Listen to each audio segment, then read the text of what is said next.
ba'd. Adapun ziarah ke Madinah, ini merupakan tajuk yang terakhir dalam tajuk berkenaan dengan haji. Adapun ziarah ke Madinah, apabila penglihatan anda telah menyaksikan tembok-tembok Madinah, maka ingatlah bahawa ia adalah negeri, ia yakni Madinah adalah negeri yang telah dipilih Allah Subhanahu wa taala untuk nabinya Muhammad sallallahu alaihi wasallam, tempat hijrah. Jadi tuan-tuan sekalian, selesai kita mengerjakan ibadat haji, seterusnya menjadi kebiasaan bagi jemaah haji akan menziarahi Madinah. Dan di Madinah ini ada dua perkara besar yang menjadi sunnah Nabi sallallahu alaihi wasallam.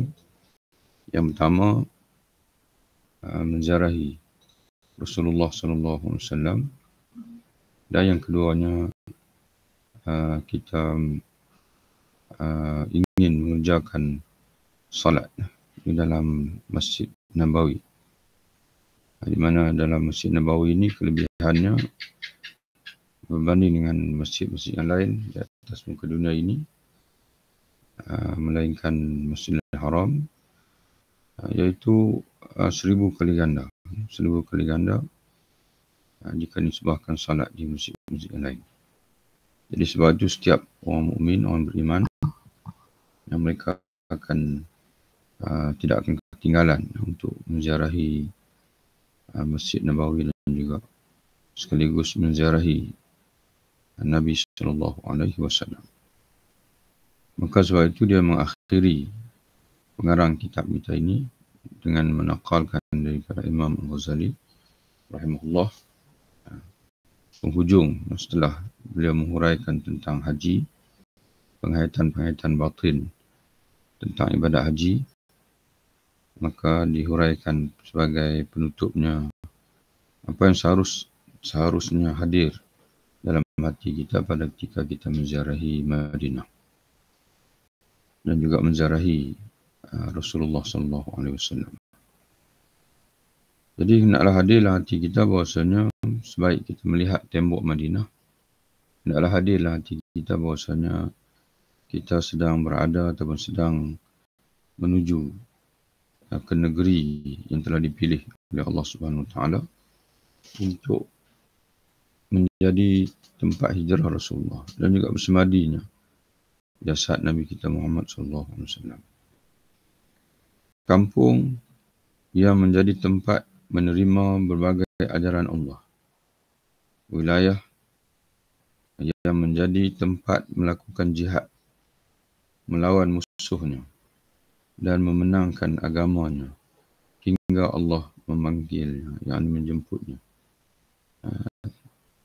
mana mewafatkannya. Dan tempat kuburannya ada Madinah juga menjadi tempat makam Nabi bersama dua pendukung setianya, iaitu Abu Bakar dan juga Umar radhiyallahu anhu.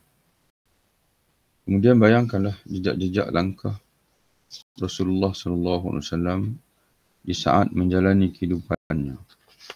Bayangkanlah jalan dan langkahnya di lorong-lorongnya. Bayangkanlah kekhusyukan dan ketenangan baginda dalam berjalan. Hatinya yang penuh makrifah kepada Allah. Yang penuh makrifat, yang penuh mengenal. Hati yang penuh dengan mengenal Allah SWT, kasih kepada Allah, pengorbanan kepada Allah dan sebagainya. Dan bayangkanlah juga namanya yang telah diagungkan Allah sehingga disebut namanya, disebut bersamanya. Jadi setiap kali kita bersyahadah asyhadu an la ilaha illallah, maka kita akan susuli dengan wa asyhadu anna Muhammadan Rasulullah. Dan batalnya amal orang yang melecehkan kehormatannya. Orang yang memandang menghormati Nabi SAW itu sebagai suatu yang remeh-temeh, maka akan batal, sia-sia amalannya, insya Allah. Sekalipun hanya berupa meninggikan suara di atas suaranya, yang meninggikan suara di hadapan suara Nabi, mana kita mengangkat suara kita yang lebih daripada suara Nabi SAW.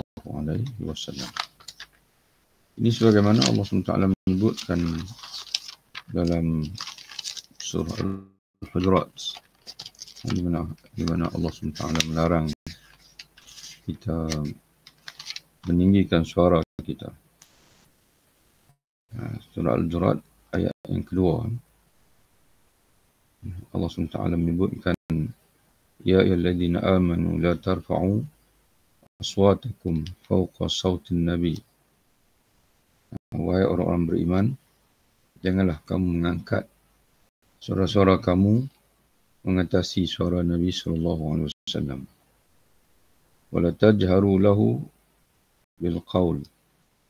Dan janganlah kamu mengeraskan ucapan kamu yang di hadapan Nabi SAW. Itu meninggikan suara kamu. Jahri ba'dikum li ba'din. Seperti sebagian kamu mengeraskan suara ketika bercakap sesama sendiri. Jadi kita tak boleh bertindak, bersuara, bersikap di hadapan Nabi sebagaimana suara kita, sikap kita, tindakan kita sama sesama kita. Antahbata amalukum wa antum la tash'urun. Karena akan mengakibatkan binasa amalan-amalan kamu. Wa antum la tash'urun, dalam keadaan kamu tidak menyadarinya. Itu yang disebut oleh Imam Al-Ghazali di sini. Orang yang melecehkan kehormatannya di hadapan Nabi menyebabkan amalannya akan batal, akan binasa. Sekalipun sekadar meninggikan suara mengatasi suara Nabi SAW. Jadi dia merujuk pada ayat inilah, surah Al-Hujurat ayat yang kedua. Jadi tak semestinya sebagai ulama memaksudkan kita meninggikan suara di hadapan sunnah Nabi, di hadapan hadis Nabi. Itu pun masuk jugalah.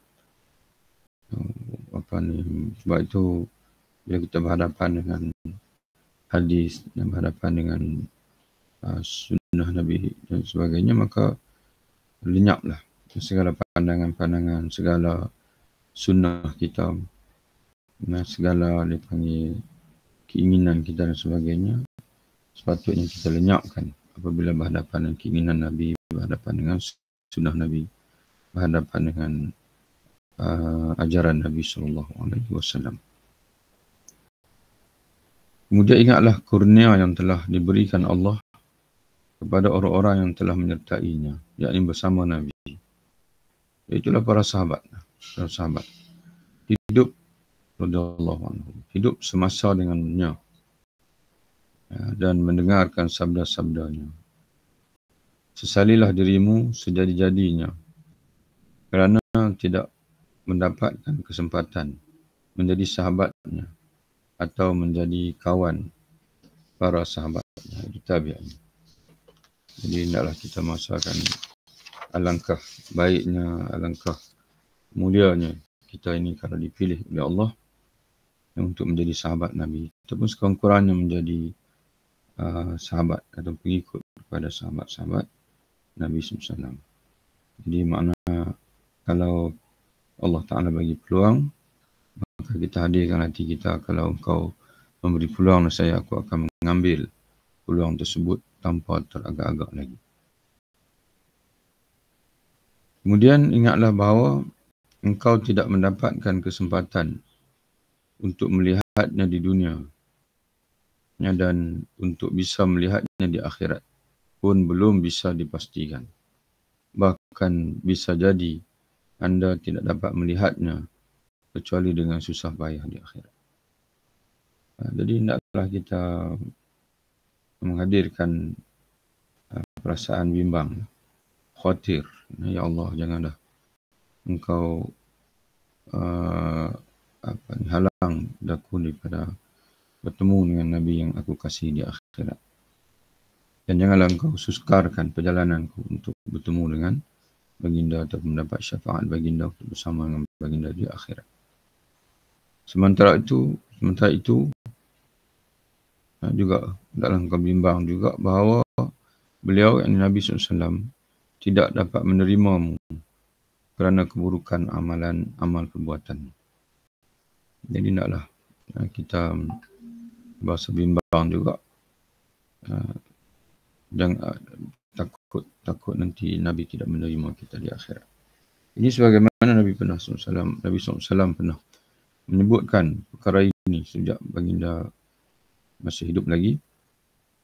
Dalam sabdanya Nabi menyebutkan yarfa'ullahu ilayya aqwaman fayaquluna ya Muhammadu fa'aqulu ya Rabbi ashabi fayaqulu innaka la tadri ma ahdathu ba'daka fa'aqulu bu'dan wa suhqan.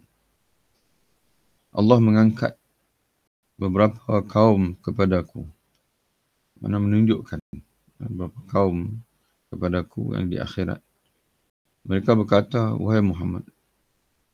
Kemudian sallallahu alaihi wasallam. Kemudian aku berkata, wahai Tuhanku, para sahabatku. Aku berkata, ya Tuhan, itu umatku, sahabatku. Di sini mana umatku? Umatku ya Allah. Tetapi Allah menjawab, sesungguhnya kamu, wahai Muhammad, tidak tahu apa yang telah mereka lakukan sesudah kamu. Dan mereka bukan umatmu. Mereka tidak taat kepada kamu.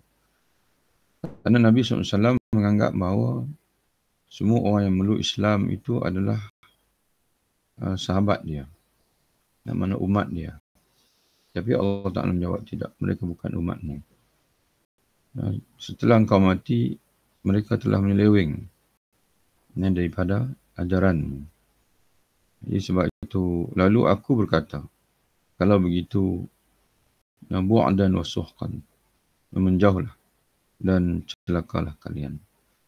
Yang bu'dan, sebagai ulama mentafsirkan, bu'dan ni halakan, binasalah kamu. Wa suhqan, jauhlah kamu daripada rahmat Allah Ta'ala. Diriwayatkan Imam Al-Bukhari dan juga Imam Muslim. Jadi kita mohon Allah musta'an. Kita mohon perlindungan ya Allah. Lindungilah kami, rahmatilah kami, selamatkanlah kami daripada orang-orang yang disebut oleh Nabi SAW. Jika anda tinggalkan kehormatan syariatnya, sekalipun hanya satu detik, maka engkau tidak aman dari hambatan yang akan menghalangmu dari Nabi SAW karena penyimpanganmu dari hujahnya. Jadi sebab itu Nabi SAW menyebutkan, aku meninggalkan kamu. Adalah alal mahajjatil bayda. Di atas hujah-hujah yang terang nyata. Mana hujah-hujah yang menyelamatkan kamu, yang mengajar kamu untuk membezakan yang mana hak, mana yang batil. Iaitu apa yang aku sampaikan itulah hak yang hak. Jadi orang yang meninggalkan Nabi SAW, meninggalkan sunnah Nabi, meninggalkan syariat Nabi, pasti akan sesat. Lailuha kan nahariha.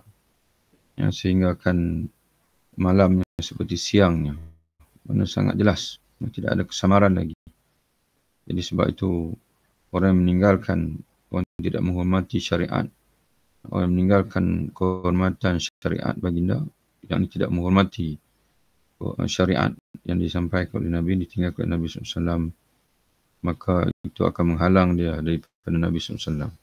Kerana dia menyimpang daripada hujah yang disampaikan oleh Nabi SAW. Hujah yang menjelaskan kebenaran. Perbesarlah harapanmu agar Allah tidak menghalangmu darinya, yang dari Nabi SAW dengan menggunakan iman. Jadi harapkanlah sungguh-sungguh kepada Allah agar Allah dan tidak menghalang kita daripada keimanan. Keimanan kepada baginda Nabi SAW. Sungguh engkau sangat memerlukan pandangan kasih sayang Allah. Apabila engkau sampai di Masjid Nabawi, maka ingatlah bahawa ia adalah pelataran yang telah dipilih. Pelataran dataran ataupun dalam bahasa Arabnya disebut Al-Arsah. Arsatud Daur, iaitu Buqatud Daur, lapangan rumah. Jadi Nabi Madinah ini adalah lapangan yang telah dipilih oleh Allah untuk Nabi-Nya dan kaum muslimin yang pertama, yang awal, itu para sahabat. Ingatlah bahawa kewajipan-kewajipan Allah pertama kali ditegakkan adalah di pelataran lapangan tersebut. Jadi segala perintah Allah semuanya permulaan sekali adalah dilaksanakan di Madinah. Dia telah menghimpunkan makhluk Allah, yang Madinah telah menghimpunkan makhluk Allah yang paling utama, baik semasa hidup ataupun sesudah kematian baginda Nabi SAW. Perbesarkanlah harapanmu kepada Allah agar melimpahkan rahmat-Nya kepadamu dengan memasukkan rasa khusyuk dan ta'zim bersamaan dengan anda masuki masjid. Jadi mohonlah kepada Allah. Hadirkanlah dalam hati pengharapan kepada Allah agar Allah melimpahkan rahmat-Nya kepada kita dan juga masukkan dalam hati kita rasa khusyuk. Dan tak kala kita melangkah masuk ke dalam Masjid Nabawi itu.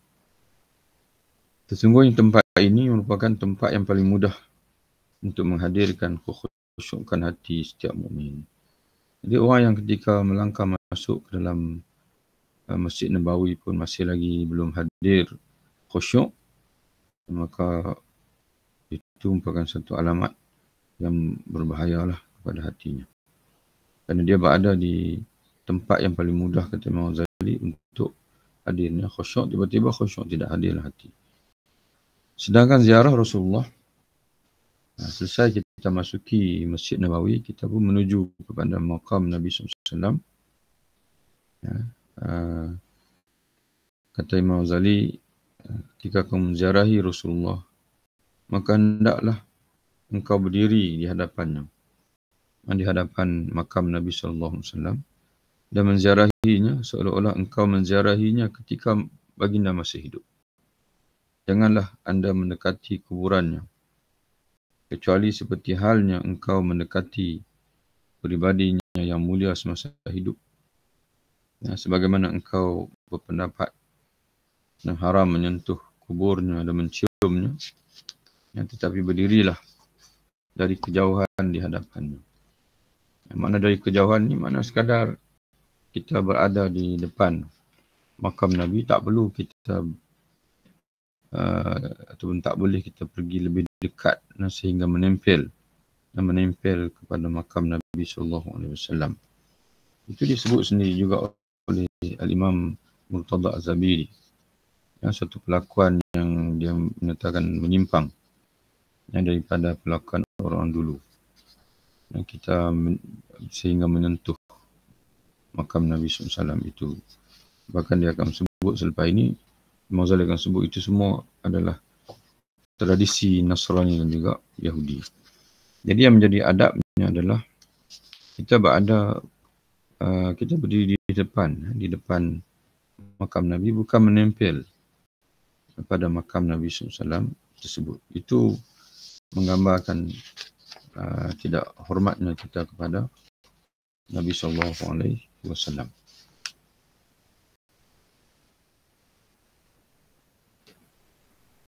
Kerana menyentuh kuburan dan menciumnya untuk kesaksian.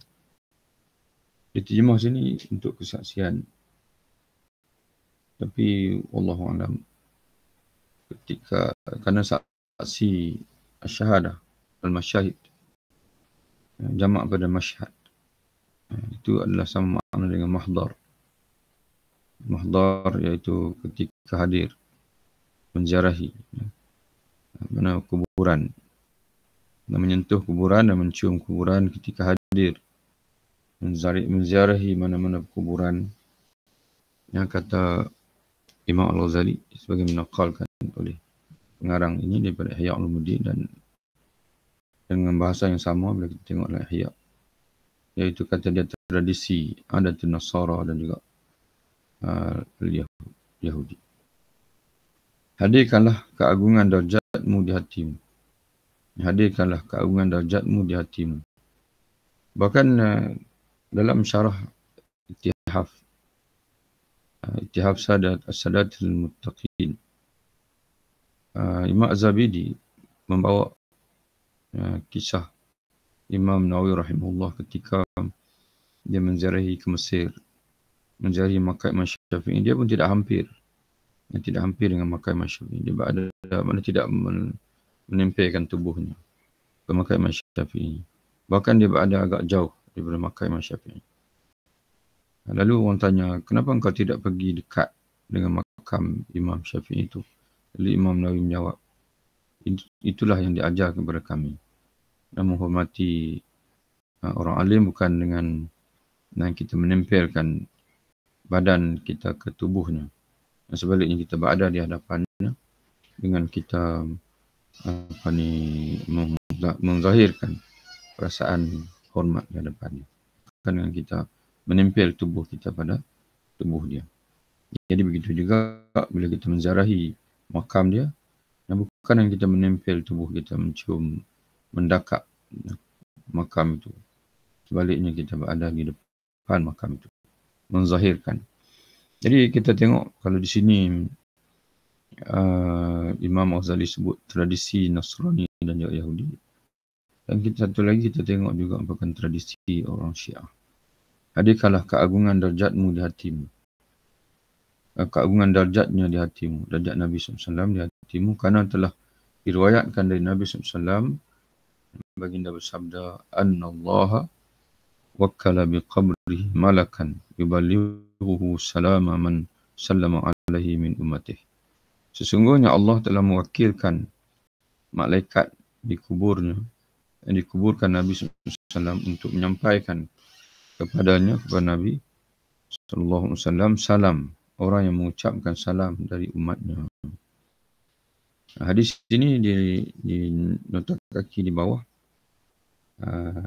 dalam komentar nota kaki itu, lafaznya hadis yang sama diriwayatkan oleh An-Nasa'i, Ibnu Hibban dan Al-Hakim dari Ibnu Mas'ud radhiyallahu anhu, tapi ada sedikit perbezaan pada lafaz hadis, iaitu sesungguhnya Allah mempunyai malaikat yang berkeliling di muka bumi menyampaikan kepadaku salam dari umatku. Dalam bahasa Arabnya, inna lillahi malaikatan sayahina fil ard yuballighuni an ummati assalam.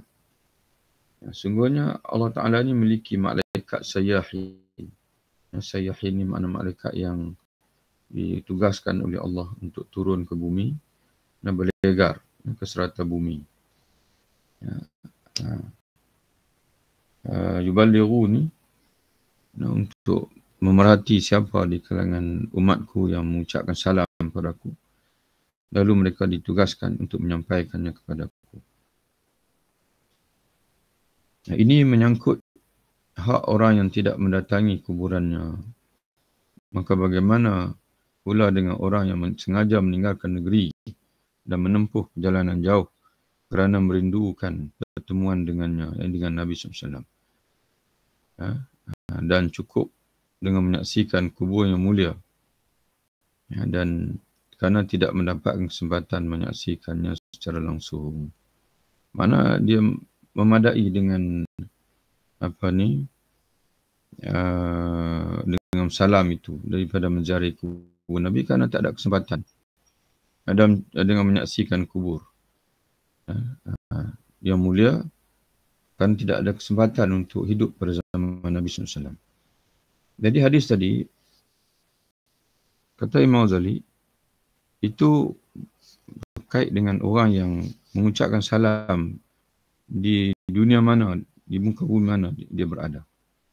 di Malaysia, bahkan di Amerika, di mana-mana dunia, dia ucapkan salam pada Rasulullah. Lalu malaikat menyampaikan. Cuba bayangkan orang yang sengaja meninggalkan negerinya untuk dia musafir kerana nak menziarahi Nabi SAW. Maka lagi-lagilah dipanggil akan sampainya salam itu kepada Nabi SAW, di mana dia hadir ke Madinah untuk ziarah kubur Nabi, kerana dia tak dapat nak hidup pada zaman Nabi.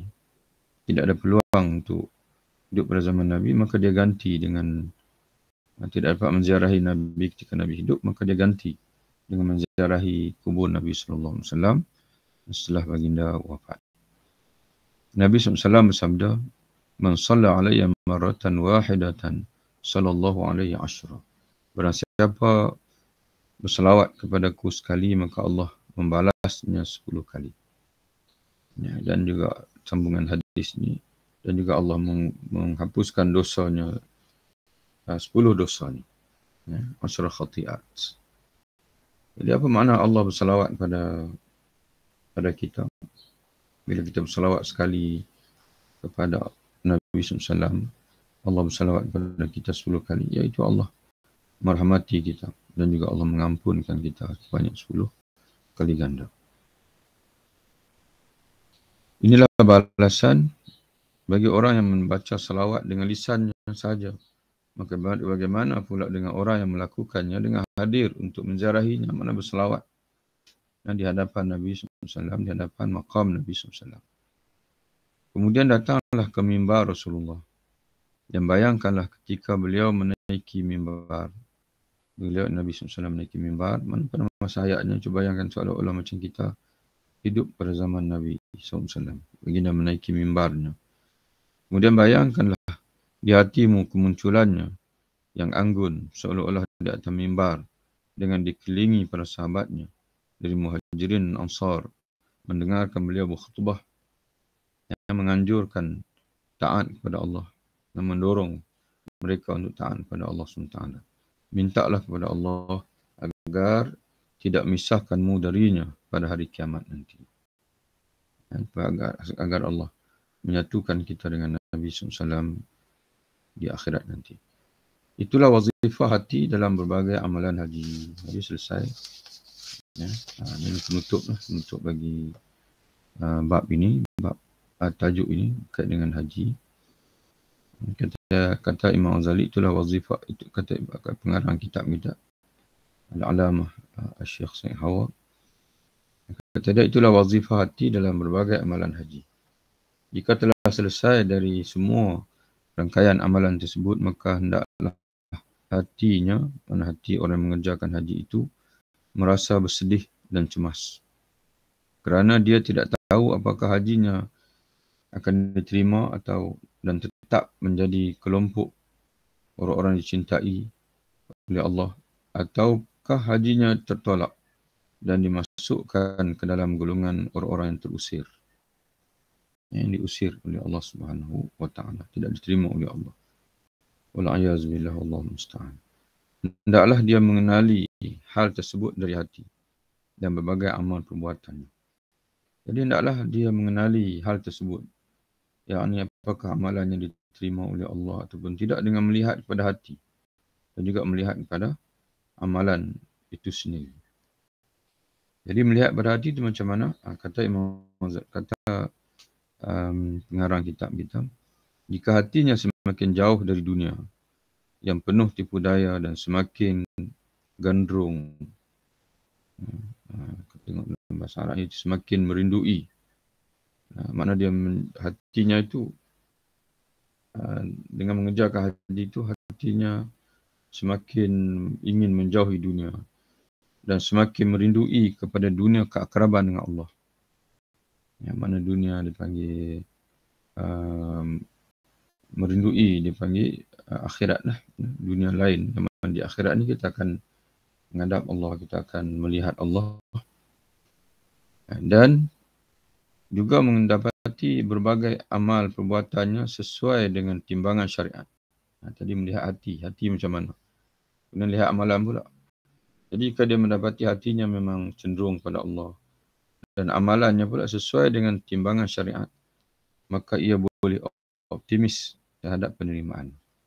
Maka dia boleh, orang kata apa, menaruh sangkaan yang baik, optimis, dan bahasanya amalannya akan diterima oleh Allah. Karena sungguhnya Allah tidak menerima kecuali orang yang telah dicintainya. Dan barang siapa dicintai oleh Allah, maka akan dilindungi. Mana Allah akan melindunginya. Ini terjemahan pada dalam bahasa Arabnya, terjemahan bertawallahu. Asalnya sebaiknya tawallahu, yani Allah akan membimbingnya. Allah akan membimbingnya. Dan dinampakkan bukti. Allah akan menampakkan bukti-bukti kecintaannya. Ataupun tawallahu, kita boleh terjemahkan juga Allah akan menjadikan ia sebagai awliya.